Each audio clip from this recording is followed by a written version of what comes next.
Hello CLAT aspirants, कैसे हैं आप सब लोग। तो आज की वीडियो में कोई ऐसी बात नहीं करने वाले हैं जो एकेडमिक से रिलेटेड हो या कुछ। आज हम बात करने वाले हैं उस पूरी जर्नी की जो आपने क्लैट की प्रिपरेशन के लिए अपनी ली थी, और अब उस जर्नी का जो डेस्टिनेशन है फाइनली 3 आपके तारीख को दिसंबर को आने वाला है, जहां पर आप जाके क्लैट 2024 का पेपर देने वाले हैं। जब भी कोई पेपर होता है तो एंजाइटी होती है, स्ट्रेस भी होता है, और कहीं ना कहीं हम उस जोन में चले जाते हैं कि क्या मुझसे होगा या नहीं होगा।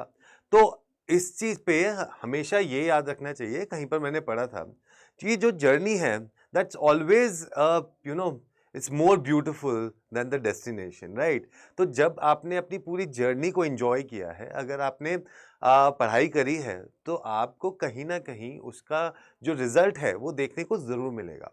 देखिए, कहीं ना कहीं ऐसा होता है कि आपके दिमाग में ये बात आ सकती है, काश मैं थोड़ा सा और पढ़ लेता तो ये हो जाता, काश मैं ये चीज भी कर लेता तो हो जाता।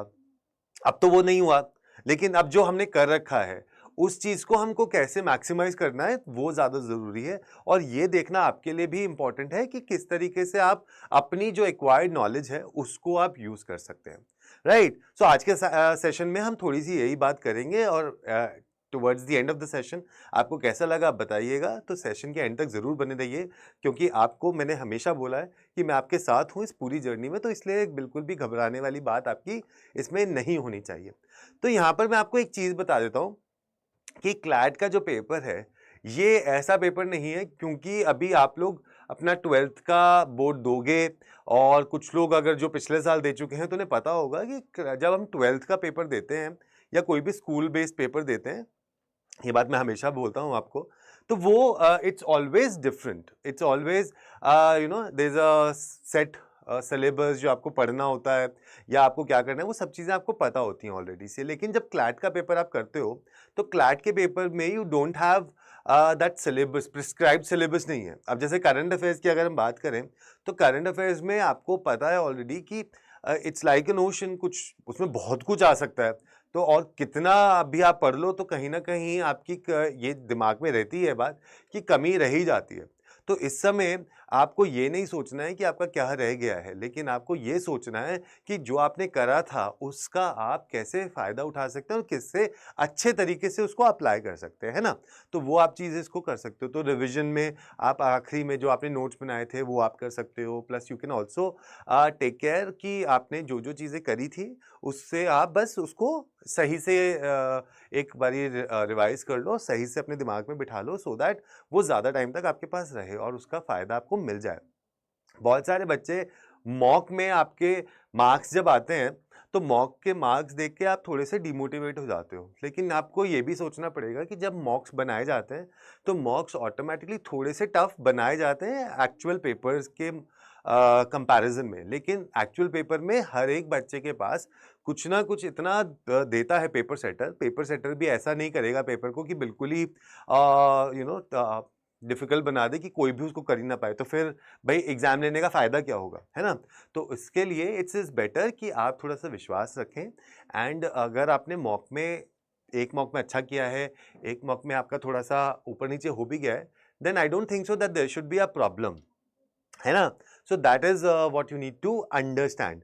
तो इस वजह से अगर थोड़ा सा अपने ऊपर विश्वास करके चलोगे, ये सोच के चलोगे कि हाँ मैंने करी है तैयारी, तो कहीं ना कहीं आपका पेपर अच्छा जाएगा।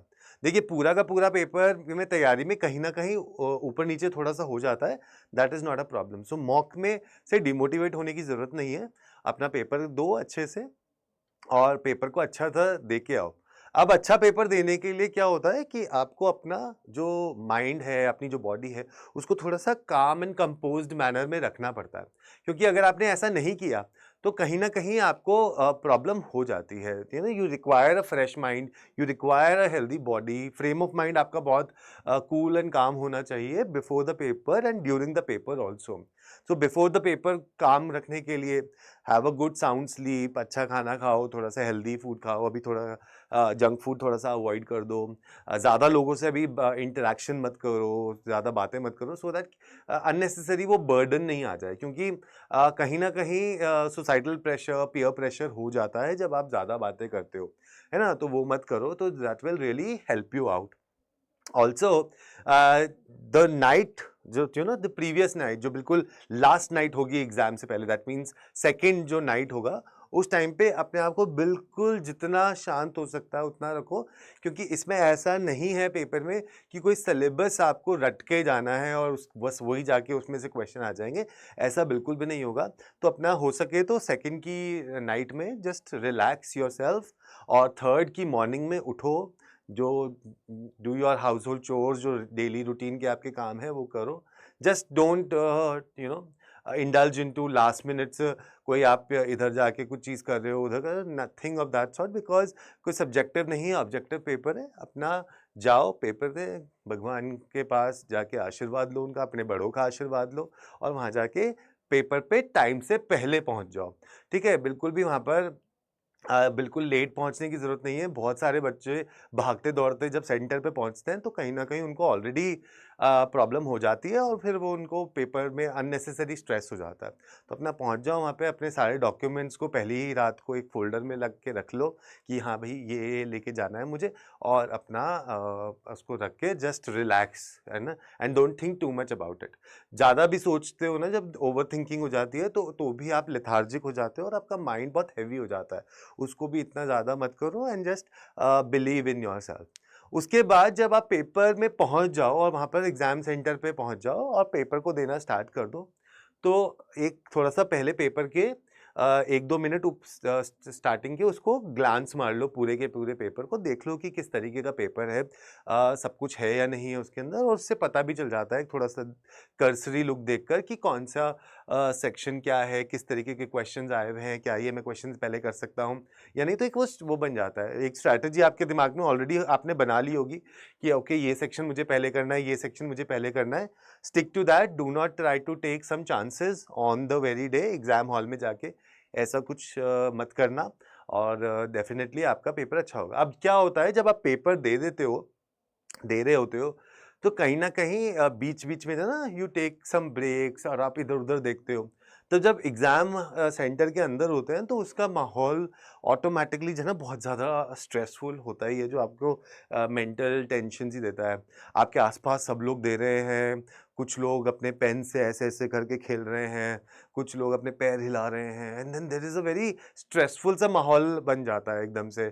तो उधर-उधर देख के आपको भी वो स्ट्रेस हो सकता है, तो उससे बेटर है कि आप just close your eyes for some time and take deep breath, alright, and just calm yourself. थोड़ा-सा अगर और स्ट्रेस भी हो तो अपने साथ पानी की बॉटल लेके जाना, ट्रांसपेरेंट होनी चाहिए वो, और पानी बीच-बीच में पीते रहो, तो आपको वो डेफिनिटली हेल्प करेगा, and that will really take you to relieve your stress also. और फिर आप अपना दोबारा से अच्छे, बिल्कुल क्लियर थॉट प्रोसेस के साथ आप अपने बचे हुए सेक्शंस को भी दे सकते हो, राइट। अब पूरी की पूरी जो जर्नी थी आपकी क्लैट की, आपको ऑलरेडी एक स्ट्रक्चर मिल जाता है कि ओके ये मेरा नंबर ऑफ क्वेश्चंस है, ये टाइम है, एक ये रिक्वायर्ड कट ऑफ जो है, मैं इसको देखने के लिए या पाने के लिए कोशिश कर रहा हूँ। सो दैट कट ऑफ का प्रेशर उस वक्त पे मत लेके जाओ, rather than just give your best in every section, right. अगर आपने अपना बेस्ट दिया हर सेक्शन में, so you will get closer to that particular number that is required for you to get in to your desired college. ठीक है, वो pressure उस टाइम पे मत लो, जो कि होता है, आई am sure at the back of your mind ये रहेगा कि वो कैसा जाएगा, क्या जाएगा, बट अगर आप उसे काम करके चलोगे ना, तो आप देखोगे कि आपका पेपर और ज़्यादा अच्छे से हो जाएगा। इस समय कुछ भी नया आपको कुछ करने की ज़रूरत नहीं है, कुछ भी ऐसा सोचने की ज़रूरत नहीं है, क्योंकि ये ऑब्जेक्टिव पेपर है, एमसीक्यू बेस्ड है, प्लस इसका सिलेबस भी ऐसा कुछ डिफाइंड नहीं है। So I am sure that if you will do your paper अच्छे से, मुस्कुरा के जाओ वहाँ पर, सुबह कहीं लोगों का, अपने एल्डर्स का आशीर्वाद लो। अभी 2 दिन बचे हैं, आज का दिन और कल का दिन। इसके दिन में भी आप जाके थोड़ा सा अपना मी टाइम निकालो, टेक प्रॉपर रेस्ट। बहुत आपने मेहनत करी है, आप सब लोगों ने अच्छे से मेहनत करी है, which I am pretty sure that you have done it. आपने अच्छे से मॉक्स भी दिए होंगे, मॉक्स थोड़ा नीचे हो जाता है, कोई प्रॉब्लम नहीं है, बट ये सारी चीज़ें अगर आप करेंगे तो trust me you will be in a better and a happy you know place, and then you will also achieve what you think for your self. तो बिल्कुल बिल्कुल हैप्पी रहो, अपना क्लैरिटी रखो अपने माइंड में, बिल्कुल उसको शांत रखो, काम एंड कंपोज्ड रहो। बस ये चीज़ ध्यान में रख लेना, और जब पेपर देने जाओ तो बस अपने आप से एक वो चीज़ बोल के जाना, right? Take deep breath and just tell it to your self that yes, this is the day that I was waiting for, and मैं आज करके आऊँगा और पेपर को अच्छे से फोड़ के आऊँगा। तो ये चीज़ें अगर आप कर लोगे ना, तो definitely you will see that there is a mark change, है ना? पेपर अगर थोड़ा सा डिफिकल्ट आ भी जाए तो कोई प्रॉब्लम नहीं है। So when the going gets tough, the tough gets going, and आपने बहुत अच्छे से प्रिपरेशन करी है। बस अपने चेहरे पे मुस्कान बना के रखना, शांति से रहना, और पेपर आपका अच्छा से चला जाएगा।